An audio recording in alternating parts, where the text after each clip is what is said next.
Hello everyone, welcome to no more GK. Previous class 10 पे हम पढ़े थे नॉर्दर्न प्लेन्स ऑफ इंडिया, और आज का क्लास में हम पढ़ने जा रहे थे इंडस रिवर सिस्टम के बारे में पूरा का पूरा जानेंगे। चलो शुरू कर दे। चलिए एक ऐसी नदी की कल्पना करते हैं जो पहाड़ों के दिल से निकलकर एक पूरे साम्राज्य को जिंदगी देती है।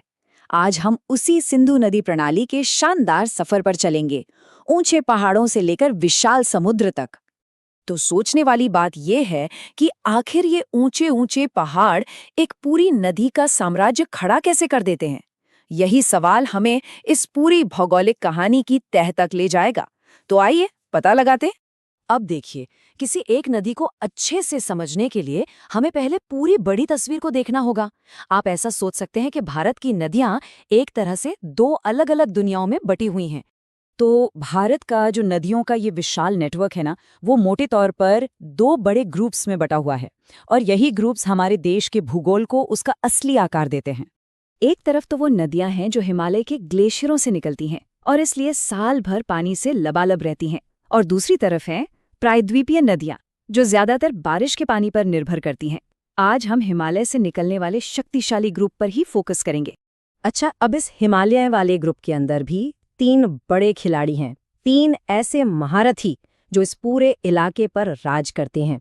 ये है वो तीन महान सिस्टम्स, सिंधु, गंगा और ब्रह्मपुत्र। लेकिन आज की हमारी कहानी का जो हीरो है वो है सिंधु नदी तंत्र। तो चलिए अब सीधा मिलते हैं हमारे मेन कैरेक्टर यानी सिंधु नदी से, और देखते हैं कि इसका ये अविश्वसनीय सफर कहाँ से शुरू होता है। सिंधु एक विशाल ट्रांस हिमालयन नदी है। इसका मतलब ये हिमालय के भी पार से, तिब्बत से निकलती है। वहां इसे सिंगी खंबन कहते हैं, जिसका मतलब होता है शेर का मुंह। मतलब नाम से ही इसकी ताकत का अंदाजा हो जाता है ना? जरा इसकी लंबाई का अंदाजा लगाइए। ये नदी तिब्बत से शुरू होकर अरब सागर तक लगभग 2880 किलोमीटर का लंबा सफर तय करती है। और इसमें सबसे दिलचस्प बात क्या है? इसके इतने लंबे सफर में से 1114 किलोमीटर का हिस्सा भारत से होकर गुजरता है। पर देखिए, सिंधु इस लंबे सफर पर अकेली नहीं है।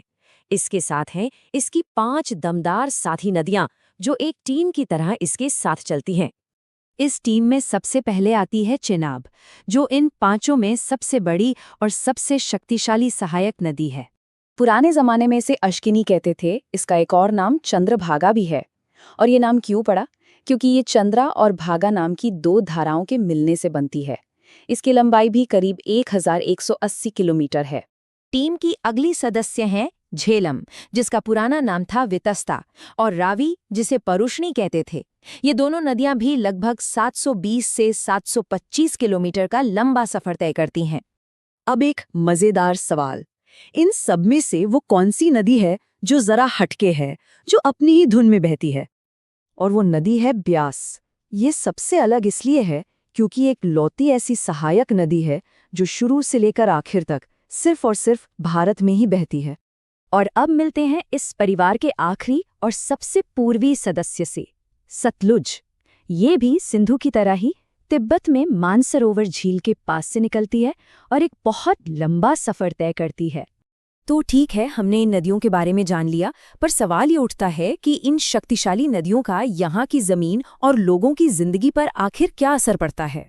देखिए, इतनी सारी नदियों की ताकत को बस यूं ही बहने तो नहीं दिया जा सकता है ना? इसीलिए इनकी शक्ति का इस्तेमाल करने के लिए इन पर बहुत बड़े बड़े इंजीनियरिंग प्रोजेक्ट्स बनाए गए हैं।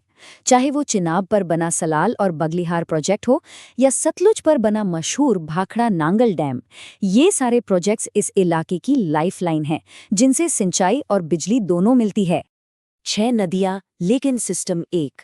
यह हमें सोचने पर मजबूर करता है कि 5 नदियों की जमीन में न जाने और कितने ही रहस्य और अनकही कहानियां दफन होंगी।